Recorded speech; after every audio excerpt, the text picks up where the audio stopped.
मेरे इस कार्य से यदि माननीय श्री मनीष सिंगला जी की भावना को कोई ठेस पहुंची है तो मैं भाई मनीष जी से क्षमा व्यक्त करता हूं। बीजेपी के कार्यकर्ता को प्रोटोकॉल में ना होने के कारण मंच से नीचे उतार दिया गया। आज उसकी एवज में एक माफीनामा हुआ और हरियाणा प्रदेश के इतिहास में मैंने और आपने शायद ये पहली बार देखा होगा, किसी गस्टेड ऑफिसर को, किसी रिस्पेक्टेड ऑफिसर को माफीनामा उससे मंगवाया गया, माफी मांगी गई। चारों अक्लमंद मिलेंगे, काम के लोग चंद मिलेंगे, मुसीबत आने पर पुलिस के अलावा सबके दरवाजे बंद मिलेंगे। नमस्कार, आप देख रहे हैं सच्चाई खाकी की, मैं मनीष शर्मा, कैमरामैन प्रीत के साथ। इस वक्त की बड़ी खबर सिरसा से सामने आ रही है। बता देते हैं कि सिरसा में आयोजित साइक्लोथॉन कार्यक्रम के दौरान मंच प्रबंधन में व्यवस्था के बीच जहां पर पुलिस ने व्यवस्था बनाए रखी, व्यवस्था में किसी भी प्रकार की अव्यवस्था उत्पन्न ना हो, यह पुलिस का काम होता है। इसी के बीच साइक्लोथॉन यात्रा के साथ सिरसा जिले के बाहर जींद से आए डीएसपी जितेंद्र राणा ने भी पूरी सतर्कता और निष्ठा के साथ कार्यक्रम की गरिमा और सुरक्षा बनाए रखने के लिए अपनी सोच से आवश्यक कदम उठाए। सीएम के कार्यक्रम के दौरान पुलिस का ये प्रयास भी रहता है कि एक बड़ी जिम्मेदारी भी होती है ताकि कोई अनहोनी ना हो जाए। इसलिए पुलिस ने स्पष्ट कर दिया कि कानून और सुरक्षा व्यवस्था में कोई समझौता नहीं किया जाएगा, चाहे वह कोई भी हो। वहीं सिरसा में सिरसा जिले के बाहर से आए डीएसपी जितेंद्र राणा ने, जो शायद सिरसा के राजनीतिक नेताओं को कम जानते होंगे, उन्होंने उड़ीसा के पूर्व राज्यपाल श्री गणेशी लाल जी के सुपुत्र और वरिष्ठ भाजपा नेता को समाज सेवी के तौर पर भी जाने जाते हैं, उन्हें मनीष सिंगला को मंच से नीचे कुर्सी पर बैठे देख शायद समय पर एक्शन लेकर कार्यक्रम को बाधित होने से बचाने और सतर्क निर्णय लेते हुए कार्यक्रम की गरिमा और सुरक्षा व्यवस्था को प्राथमिकता देते हुए कार्यस्थल से बाहर निकाला। वैसे साइक्लोथॉन का समय सुबह 6 बजे का था और हरियाणा के सीएम 7 बजे के बाद कार्यस्थल पर पहुंचे थे। पुलिस हर व्यक्ति के सम्मान की रक्षा के लिए प्रतिबद्ध है, लेकिन कार्यक्रम की गरिमा और कानून व्यवस्था के साथ कभी पुलिस कोई समझौता नहीं करती। पुलिस के लिए कानून सबसे ऊपर है, ना कि कोई व्यक्ति या कोई पार्टी। बाहरी जिले से आई पुलिस को यह नहीं पता होता कि यह कोई राजनीतिक या गणमान्य व्यक्ति है या फिर कोई और साधारण। इसलिए डीएसपी जितेंद्र राणा ने एक्शन लेकर कार्यक्रम को बाधित होने से बचाया और आए हुए उपस्थित एवं आम नागरिक की सुरक्षा सुनिश्चित करने के लिए अपना एक कदम उठाया। वैसे भी पुलिस का सदैव प्रयास रहता है कि किसी भी कार्यक्रम में शांति, सुरक्षा और अनुशासन को प्राथमिकता दी जाए। लेकिन मौके पर आए हुए वरिष्ठ पत्रकारों ने जब मनीष सिंगला को डीएसपी द्वारा बाहर निकाला गया तो अपने अपने कैमरों में कैद करना शुरू किया और उसे सोशल मीडिया पर वायरल कर दिया। जिसके एक दिन बाद वही डीएसपी जितेंद्र राणा द्वारा भाजपा के वरिष्ठ नेता मनीष सिंगला जी के साथ बैठकर माफ़ी मांगते हुए की एक वीडियो और सोशल मीडिया पर वायरल हुई।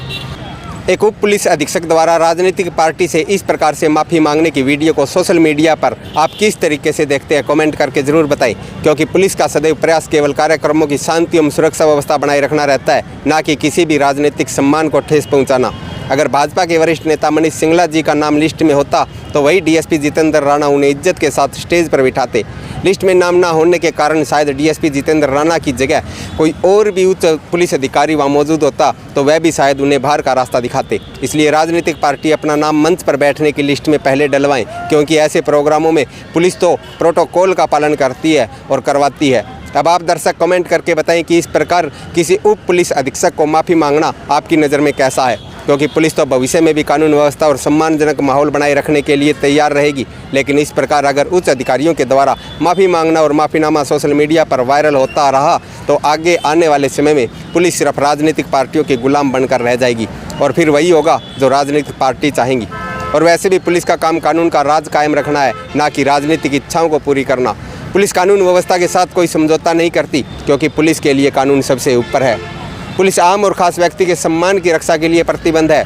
पुलिस कानून व्यवस्था से कभी कोई समझौता नहीं करती और सुरक्षा में तैनात हर खाकी का जवान सभी का रक्षक होता है। पुलिस का मकसद केवल व्यवस्था को बनाए रखना ही नहीं, किसी भी जनप्रतिनिधि के सम्मान को ठेस पहुंचाना भी नहीं है। शायद आज हरियाणा पुलिस के डीजीपी से लेकर सिपाही तक को शर्मसार होना चाहिए, और हैं भी शायद, क्योंकि खाकी कोई ऐसी चीज़ नहीं जो भाषण देने से मिल जाती है। इसके लिए खून पसीना बहाना पड़ता है। खाकी हर राज्य की शान होती है। जब तक यह है तब तक नेताओं से लेकर आम इंसान सुकून की नींद सोता है। आज एक खाकी वालों की जो पुलिस विभाग के डीएसपी पद पर रखता है और माफ़ी मांगते हुए देखना सही नहीं लगा। डीएसपी केवल अपनी ड्यूटी कर रहा था, मनीष सिंगला जी को पहचाना नहीं। यह बहुत बड़ा कोई गुनाह नहीं है, लेकिन जिस प्रकार सेवा, सुरक्षा व सहयोग के लिए अपनी जान न्यौछावर करने वाली खाकी से माफ़ी मंगवाई गई वह ठीक नहीं थी। शायद यहाँ मनीष सिंगला जी को बड़प्पन दिखाना चाहिए था। वह बीजेपी का कोई कार्यकर्ता सम्मेलन नहीं था जो आपको स्थान नहीं मिला। इसका मतलब यह नहीं कि आप खाकी की शान ले लोगे। उस डीएसपी को सलाम जिसने अपनी नौकरी और परिवार के लिए नेता से क्षमा मांगी। नेताओं को भी थोड़ा सोचना चाहिए इस घटना से क्या हासिल हो गया। क्या माफ़ी से अब आपको संतुष्टि मिली, लेकिन संदेश क्या गया समाज में? अपने दिखावे मान सम्मान को लेकर अगर नेता यूं ही खाकी को शर्मिंदा करते रहे तो क्या होगा आप सब जानते हैं। आधी रात को डायल 112 आपके पास मदद करने के लिए पहुंचती है, ना कोई नेता। जो लोग खाकी को शर्मिंदा करना जानते हैं वह सेना की वर्दी को भी इसी प्रकार हैंडल करते होंगे शायद। खाकी पहन देश व राज्य अपनी जान न्यौछावर करने वाले वो शहीद कहलाते हैं, तभी आम जनता सुरक्षित है।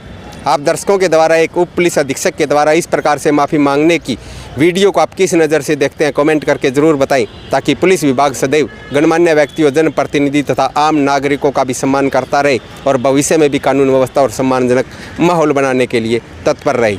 इसी के साथ मैं मनीष वर्मा, कैमरामैन प्रीत, सच्चाई खाकी की।